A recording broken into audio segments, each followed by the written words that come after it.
नमस्कार, बहुत स्वागत है आपका। रुक करेंगे खबरों का, जहां लाडवा में मुख्यमंत्री नायब सिंह सैनी ने मानवता और संवेदनशीलता का परिचय देते हुए सड़क हादसे में घायल 2 युवकों की मदद की।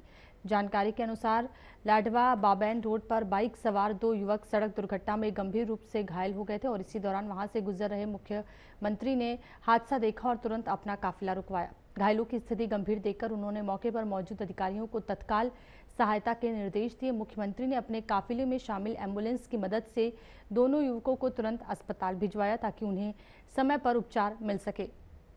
मुख्यमंत्री की इस त्वरित पहल की स्थानीय लोगों ने सराहना की और इसे मानवीय संवेदनाओं से जुड़ा कदम बताया।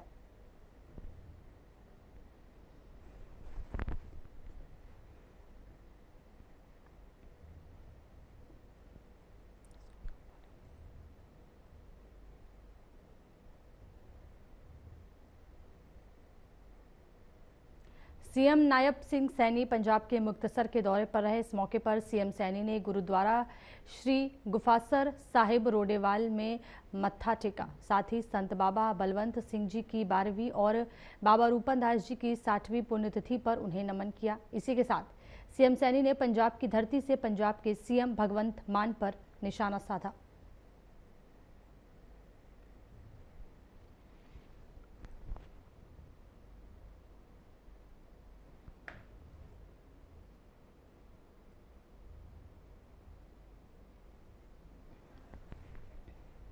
पानीपत में आपातकाल की 51वीं वर्षगांठ पर हरियाणा के लोक निर्माण एवं जन स्वास्थ्य मंत्री रणबीर गंगवा ने कांग्रेस पर तीखा हमला बोला। उन्होंने कहा कि इमरजेंसी लगाकर कांग्रेस ने संविधान की धज्जियां उड़ाई और लोकतंत्र का गला घोटने का काम किया। गंगवा ने कहा कि बीजेपी इस दिन को काला दिवस के रूप में मनाती है और युवाओं को उस दौर की सच्चाई से अवगत कराने के लिए जागरूकता कार्यक्रम आयोजित करती है। राहुल गांधी पर निशाना साधते हुए उन्होंने कहा कि संविधान खतरे में होने की बात भ्रामक है, जबकि संविधान के साथ सबसे बड़ा अन्याय इमरजेंसी के दौरान हुआ था।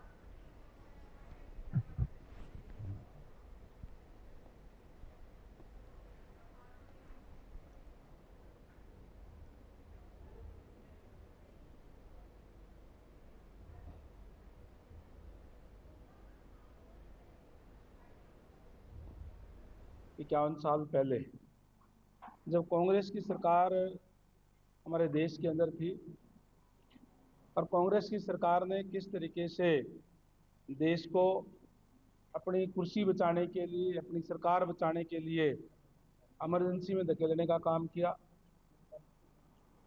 इस संविधान को की धज्जियां उड़ाने का काम किया। और आज हम जो 25 जून है, क्योंकि 25 जून 1977 को 1975 को इमरजेंसी लगी थी और उसको हम काला दिवस के रूप में मनाते हैं, उसको याद करते हैं कि किस तरीके से प्रजातंत्र का गला घोंटा गया, किस तरीके से जो सभी विपक्षी नेता थे उनको जेलों में डालने का काम किया गया। कि आज से ठीक 51 साल पहले मोहाली के आईडीएफसी बैंक से जुड़े चर्चित फ्रॉड मामले में जांच एजेंसी सीबीआई ने कार्रवाई तेज कर दी है। पंचकूला स्थित सीबीआई कोर्ट में आरोपी सौरभ शर्मा की 4 दिन की कस्टडी की मांग को लेकर याचिका दाखिल की गई है। गौरतलब है कि इस मामले में 23 फरवरी को हरियाणा विजिलेंस ब्यूरो ने एफआईआर दर्ज की थी, जिसके बाद जांच सीबीआई के पास पहुंची। मामले में सीबीआई पहले ही 13 आरोपियों के खिलाफ चार्जशीट दाखिल कर चुकी है। आरोपियों में विभव ऋषि, अभय सिंघला, स्वाति सिंघला, अभिषेक सिंघला, नरेश कुमार, मनीष जिंदल, अरुण शर्मा, सीमा धीमान, अनुज कौशल, प्रियंका, अंकुर शर्मा, रणवीर सिंह और अमित धवन शामिल हैं। जांच एजेंसी का मानना है कि सौरभ शर्मा से पूछताछ के दौरान मामले से जुड़े कई अहम खुलासे हो सकते हैं। फिलहाल कोर्ट में कस्टडी याचिका पर सुनवाई को लेकर सभी की नजरें टिकी हुई हैं।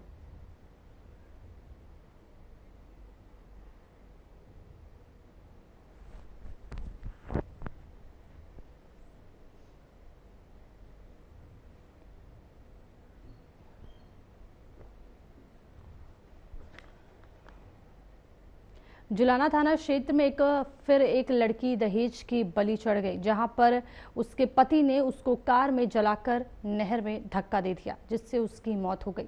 मृतका के पिता गांव भाटोल, जिला हांसी के प्रेम ने बताया कि उनकी लड़की की शादी 2020 में लजवाना खुर्द के अंकित के साथ हुई थी। शादी के बाद से ही अंकित और उसकी मां उनकी लड़की को दहेज के लिए तंग करने लगे थे और इसी कड़ी में उनके पास रात में दामाद का फोन आया और उसने बताया कि वह सीमा के साथ जींद से अपने घर जा रहे थे। तभी डिंगाना व लजवाना खुर्द के बीच सुंदर ब्रांच नहर के पुल पर गाड़ी में आग लग गई, जिससे अंकित को कोई चोट नहीं लगी, लेकिन उनकी बेटी सीमा पूरी तरीके से जल चुकी थी। इसके बाद अंकित ने सीमा को जानबूझकर रास्ते से हटाने के लिए नहर में धक्का दे दिया और जब हम जुलाना सामान अस्पताल पहुंचे तो वहां पर अंकित नहीं था और सीमा की डेड बॉडी अस्पताल में रखी हुई थी। प्रेम ने बताया कि मेरी बेटी सीमा को साजिश के तहत उसके पति और सास ने मारा है। सूचना मिलते ही पुलिस मौके पर पहुंची और पुलिस ने मृतका के पिता की शिकायत के आधार पर आरोपियों के खिलाफ मामला दर्ज कर जाँच शुरू कर दी है।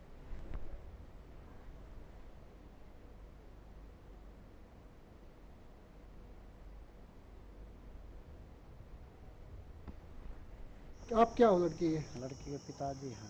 कैसे सूचना मिली थी आपको?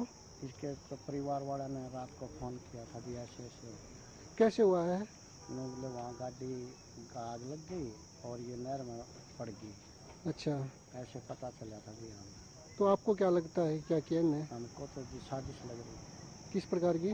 भाई जानबूझ के मारो नहीं। अच्छा, इस पर कार्रवाई की जाए। अच्छा, क्या नाम आपका? प्रेम सिंह। ठीक है। लड़की का क्या नाम था? सीमा कहाँ से हो आप? बाटोल से।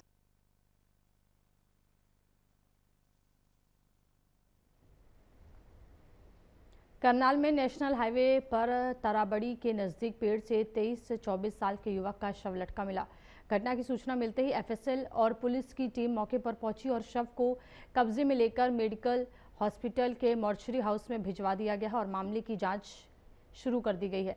जांच कर्मचारी ने कहा कि शुरुआती जांच में मामला खुदकुशी का लग रहा है। मृतक युवक की पहचान नहीं हो पाई है।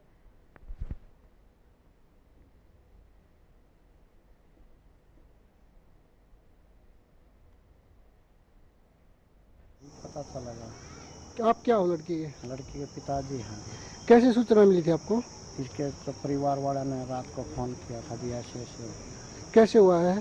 बोले वहाँ गाड़ी का आग लग गई और ये नहर में पड़ गई। अच्छा, ऐसे पता चला था भी हमें। तो आपको क्या लगता है क्या किया इनने? हमको तो जी साजिश लग रही है। किस प्रकार की?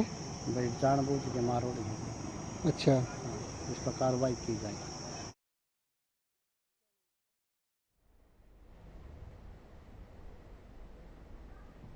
करनाल में नेशनल हाईवे पर ताराबड़ी के नजदीक पेड़ से 23 से 24 साल के युवक का शव लटका मिला। घटना की सूचना मिलते ही एफएसएल और पुलिस की टीम मौके पर पहुंची और शव को कब्जे में लेकर मेडिकल हॉस्पिटल के मॉर्चरी हाउस में भिजवा दिया गया है और मामले की जांच शुरू कर दी गई है। जांच कर्मचारी ने कहा कि शुरुआती जांच में मामला खुदकुशी का लग रहा है। मृतक युवक की पहचान नहीं हो पाई है।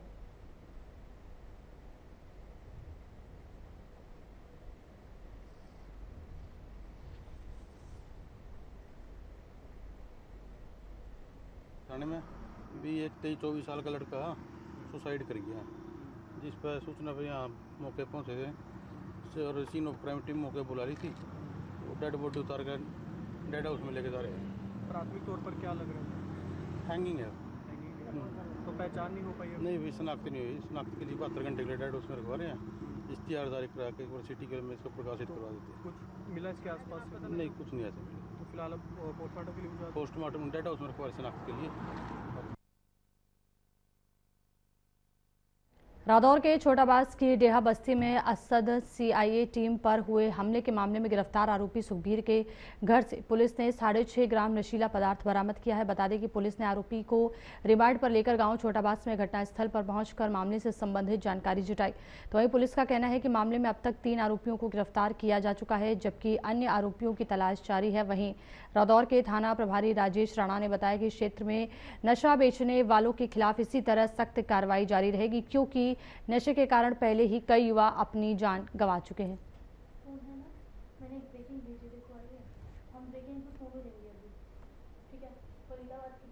से ये टीम ना अपना मुलजिम अरेस्ट करने आई थी, राजेंद्र नाम था उसका। तो ये उससे नशा लेते थे। सुखबीर पकड़े अभी आपने, नशे का कारोबार करता है। यहाँ पकड़ने आए थे उसको, तो इन्होंने हमला कर दिया था उस पर। हमला करके वो छटवा लिया था, तो इसको अरेस्ट कराया मुकदमे में। और अरेस्ट करने के बाद पूछताछ के दौरान इसके घर से करीब 6.5 ग्राम चिट्टा मिला है कल, वो भी बरामद कर लिया इसके घर से। और इस पे पहले करीब 1 दर्जन मुकदमे हैं, पहले भी इसने पुलिस पार्टी के साथ मारपीट की हुई है, वो भी मुकदमा दर्ज है इसके साथ। इसका सुखवीर सनोब रूपचंद। हाँ जी, हाँ जी, उसमें इसमें सारे वांछित। जी जी, अब रिमांड लेंगे इसका, इसके साथियों के बारे में पूछताछ करेंगे इससे और उन पूछेंगे कहाँ कहाँ ठिकाने हैं उनके।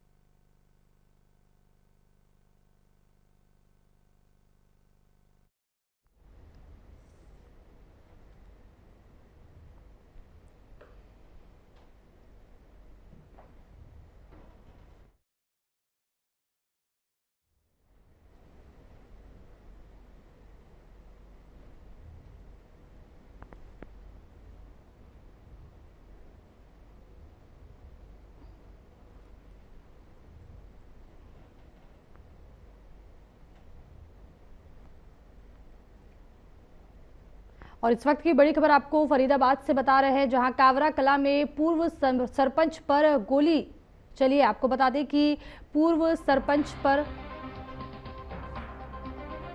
2 गाड़ियों की टक्कर से शुरू हुआ विवाद। लाठी डंडों संग भिड़े दोनों पक्ष। पुरानी रंजिश बताई जा रही है वजह। डूंगरपुर निवासी सुनील हुआ है घायल। 2 गोलियां लगने से हालत बताई जा रही गंभीर। आरोपी घटना के बाद मौके से फरार। तो कावरा कला में पूर्व सरपंच पर गोली चलने का ये मामला सामने आया है। बता दें कि 2 गोलियां लगने से उनकी हालत गंभीर बताई जा रही है। तो वहीं आरोपी घटना के बाद मौके से फरार हो गए हैं। ये बड़ी खबर आपको बता रहे हैं फरीदाबाद से। बता दें कि कावरा कला में पूर्व सरपंच पर गोली चलाने का ये मामला सामने आया है। 2 गोलियां लगने से उनकी हालत गंभीर बताई जा रही है। तो वहीं लाठी डंडों संग दोनों पक्ष भिड़ गए। बताया जा रहा है कि 2 गाड़ियों की टक्कर से ये पूरा विवाद जो है वो शुरू हुआ। 2 गाड़ियों की टक्कर से ये विवाद शुरू हुआ। पुरानी रंजिश बताई जा रही है झगड़े की वजह। पुरानी रंजिश के चलते ये दोनों पक्षों में भिड़ंत हो गई, जिस पर पूर्व सरपंच पर गोली चलाई गई। तो 2 गोलियां लगने से उनकी हालत गंभीर बताई जा रही है, जिस पर उन्हें, आपको बता दें कि आरोपी घटना के बाद मौके से फरार हो गए हैं। अवैध हथियार थे उनके, और चोट लगी है। 3 लोगों को एक्स्ट्रा लगी है। एक के हाथ में धारदार चाकू से उसके लगी है चोट, वो फिलहाल बीके में गए हुए हैं। 2-3 और एक अंकल को पैर में लगी है। बात करें पुलिस की भूमिका की, पुलिस ने अभी तक क्या करा है? पुलिस अपनी कार्रवाई करके बस वो अपने टाइम पे पहुंची थी, कार्रवाई उन्होंने लिखी है, वो वहां से फिर चली गई थी। हाँ जी।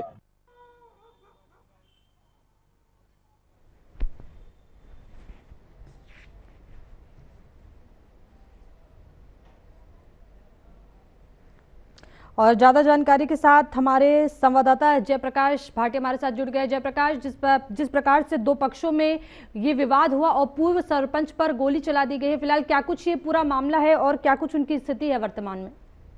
को साफ तौर से बता दें, फरीदाबाद के गोपानी क्षेत्र के जो कावरा कला में है, कावरा कला है, उसमें 2 गाड़ियों में आपस में भिड़ंत होती है। तो उसको लेकर के कहीं ना कहीं दोनों पक्षों में पहले लड़ाई झगड़ा होता है, लाठी डंडे चलते हैं। उसके बाद में कहीं ना कहीं ये लड़ाई झगड़ा इतना बढ़ जाता है कि कहीं ना कहीं हथियार भी इस लड़ाई के अंदर इस्तेमाल किए जाते हैं। तो कहीं ना कहीं जो पूर्व सरपंच है उस पर जो है गोली चलाई जाती है। तो कहीं ना कहीं ये विवाद छोटा सा विवाद कहीं ना कहीं खूनी संघर्ष में बदल जाता है। उसको लेकर के कहीं ना कहीं जो जब गोली चलती हैं तो फिर उसको जो पूर्व सरपंच है कहीं ना कहीं उनको निजी अस्पताल में जो है इलाज के लिए पहुंचाया जाता है। तो एक व्यक्ति के चक्कू भी लगते हैं, तो उसको फरीदाबाद का जो बादशाह खान अस्पताल है उसमें इलाज के लिए पहुंचाया जाता है। जो सुनील जिसके गोली लगी है, तो कहीं ना कहीं सुनील पर 2 गोलियां जो लगने के बाद सामने आई है, 2 गोलियां उसके ऊपर चलाई गई हैं। तो इसको लेकर कहीं ना कहीं ये विवाद आपसी छोटा सा विवाद जो है गाड़ी की टक्कर को लेकर के कहीं ना कहीं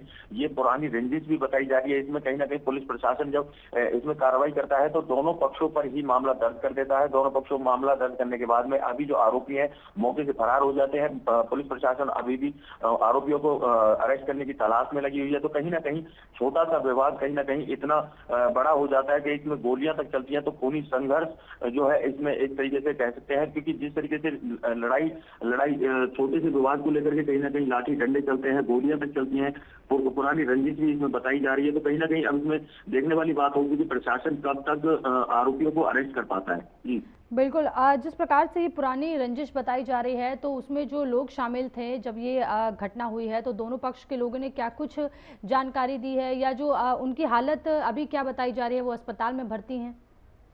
देखो, साफ तौर से बता दूं, जिस तरीके से पुरानी रंजिश बताई जा रही है, तो कहीं ना कहीं प्रशासन जो पुलिस है उसको दोनों तरफ से ही शिकायत दे दी गई है। पुलिस ने दोनों तरफ से ही मामला दर्ज कर लिया है, और जिसके गोली लगी है उसका जो निजी अस्पताल में उपचार चल रहा है। तो कहीं ना कहीं विवाद काफी बड़ा हो गया, तो उसको लेकर के पुरानी जो रंजिश है उसमें अभी छानबीन चल रही है। तो उसको लेकर प्रशासन अभी दोनों पक्ष जो है, दोनों पक्षों की तरफ से शिकायत दे दी गई है। दोनों पक्षों के जो है जो मामला है वो दर्ज कर लिया गया। कहीं ना कहीं जो आरोपी हैं दोनों पक्षों के, वो मौके से फरार हो गए थे। कहीं ना कहीं अभी पुलिस आरोपियों की तलाश में लगी हुई है। तो कहीं ना कहीं इसमें देखने वाली बात होगी कि आरोपी कब तक अरेस्ट हो पाते हैं, और जो पुरानी रंजिश की अगर बात है तो किस चीज को लेकर के इनमें पुरानी रंजिश चल रही है। तो कहीं ना कहीं पुलिस अभी इस केस में छानबीन में लगी हुई है। जी बिल्कुल ठीक है, आप इस पूरे मामले पर नजर बनाए रखिएगा। जानकारी देने के लिए आपका बहुत बहुत शुक्रिया।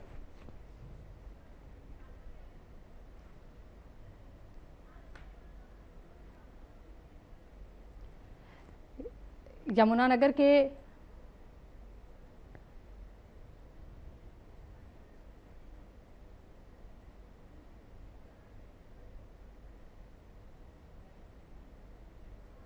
यमुनानगर के पौष मॉडल टाउन इलाके में स्थित एक कपड़ों के शोरूम में चोरी की सनसनीखेज वारदात सामने आई है। चोर ने डक्ट के रास्ते शोरूम की तीसरी मंजिल पर बने बाथरूम से अंदर प्रवेश किया और बड़ी आसानी से काउंटर तक पहुंचकर करीब 80,000 रुपए नकद और 3 मोबाइल फोन चोरी कर लिए। खास बात ये रही कि ये वारदात विधायक और पुलिस अधीक्षक आवास के नजदीक हुई, जिससे इलाके की सुरक्षा व्यवस्था पर सवाल खड़े हो गए हैं।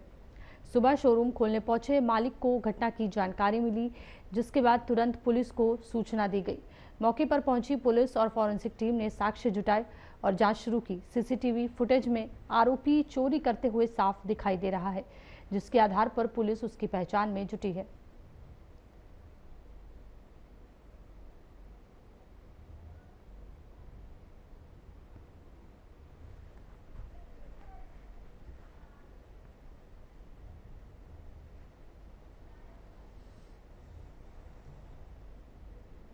सर, सूचना प्राप्त हुई थी कि भी नजा शोरूम पे रात किसी ने नाम पता ना वाला व्यक्ति ने चोरी की है। जो इस संबंध में मौके पे निरीक्षण कर लिया गया और फिंगरप्रिंट टीम को मौके पे बुलाया गया। अब फिंगरप्रिंट टीम अपना निरीक्षण कर रही है। जैसे भी जो क्लू मिलता है और जो भी आगे इन्वेस्टिगेशन में आएगा कार्रवाई की जाएगी। मुकदमा दर्ज करने के लिए दरखास्त ले लिया जी, अभी मुकदमा दर्ज करते हैं। जैसे ही हम सुबह आज दुकान खोलने आए थे सुबह 10 बजे, तो जैसे ही हम आए तो हमने देखा सारा कैश काउंटर पे सारी किताबें बिखरी पड़ी है, गल्ला साफ है। हमारे दुकान पे फोन पड़े थे, दुकान के फोन वो उठे हुए थे। और फिर हमने देखा कि ऊपर छत से एग्जॉस्ट वगैरह तोड़ के ऊपर बात वो घुसे थे टेरेस से, और नीचे सारा कुछ ऑफिस हमारा काउंटर वगैरह में सब कुछ इन्होंने तहस महस करके सारा जितना सामान इनको मिला कीमती सामान उन्होंने उठा लिया। उसमें फोन और मतलब मनी वगैरह सब कुछ था हमारा। कितने पैसे थे? हमारे लगभग 60-70 हजार रुपए जी इन्होंने कैश उठा लिया थी और फोन उठा लिए थे हमारे। हाँ, 2 आईफोन थे जी हमारे, 2 एंड्रॉयड थे।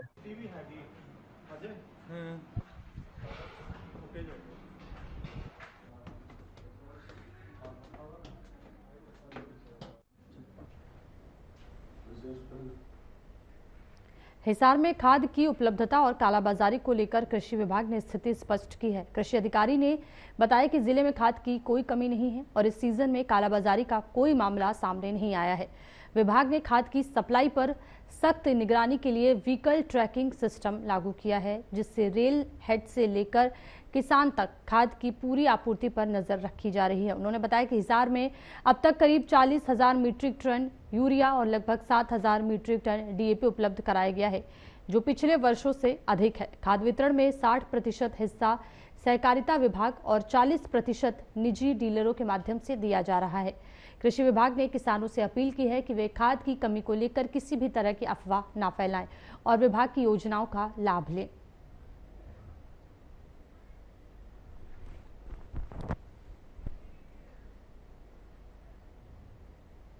प्रथम मैं आपके सभी दर्शकों को नमस्कार करता हूं, उनका अभिवादन करता हूं। जो सवाल आपने किया है कि खाद की काला बाजारी रोकने के लिए सरकार ने क्या कदम उठाए, विभाग क्या कर रहा है, मैं आपको बताना चाहूँगा। जहाँ तक ज़िले हिसार की बात है, ज़िले हिसार में इस तरह का कोई काला बाजारी का अब इस सीज़न में कोई मामला आया नहीं है, पहली बात। दूसरी बात, हमने रेल हेड से और फार्मर तक एक ऐसा सिस्टम बनाया है जो खाद रेल से उतरेगा और वो किसान तक पहुंचेगा। उसमें हमने व्हीकल ट्रैकिंग सिस्टम एक अडोप्ट किया है कि भाई आप का रेल हेड से होलसेलर, होलसेलर से डीलर और डीलर से आपका किसान तक।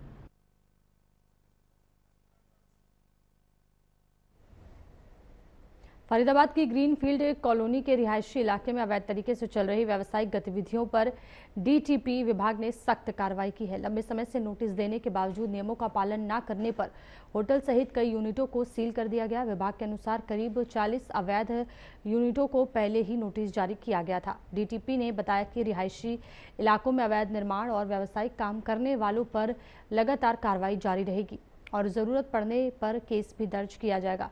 अतिरिक्त मंजिलों के अवैध निर्माण पर भी कार्रवाई होगी।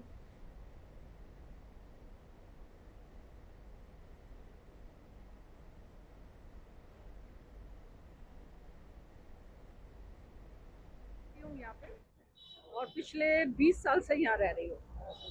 हमारे यहाँ जो है माल रोड पे जो लगातार जो है इलीगल कंस्ट्रक्शन, उसके अलावा जो है कमर्शियल एक्टिविटीज, जबकि सारा रेजिडेंशियल एरिया है।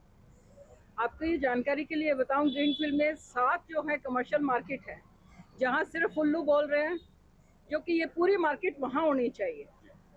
जिन लोगों ने वहां प्रॉपर्टी खरीदी वो आज रो रहे हैं, और जिन्होंने इलीगल काम किया है वो सारे खुश हैं। मोटा किराया भी वसूल रहे हैं, धंधा भी कर रहे हैं, साथ में रेजिडेंट्स की प्रॉब्लम भी बने हुए हैं। आप देख रहे हो तो रही है, अगर सही कार्रवाई कर रहे हैं ना, फिर देखो जो कानून कहता है उसके हिसाब से थोड़ी रही है। कानून के हिसाब से बिल्कुल सही कर रहे हैं। इनसे टाइम जरूर मांग रहे हैं यहाँ की जो भी निवासी है, लेकिन ऑलरेडी इनको सामान निकलने इतना टाइम जरूर मांग रहे हैं। 3 महीने 4 महीने जो डीटी साहब ने बताया उनको करने में वो दिया जा चुका है समय, उसके बावजूद भी ये कंप्लाइंस पूरी नहीं कर रहे हैं। ये तो मुझे पता नहीं, लेकिन इतना जरूर है कि कार्रवाई तो चल ही रही है। अभी आप आए हैं यहाँ पे तो किसी की सिफारिश करने आए नहीं, मैं सिफारिश नहीं, मैं तो ये कह रहा हूँ अभी इनका सामान है खराब ना हो जाए।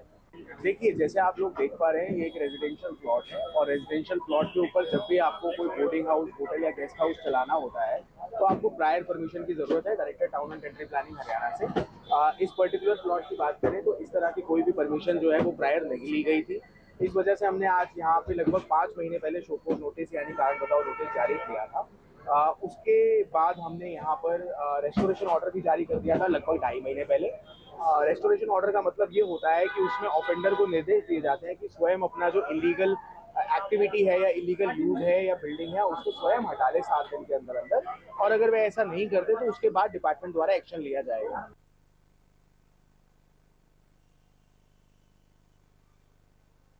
और इस बुलेटिन में फिलहाल इतना ही। बने रहिए हमारे साथ। नमस्कार।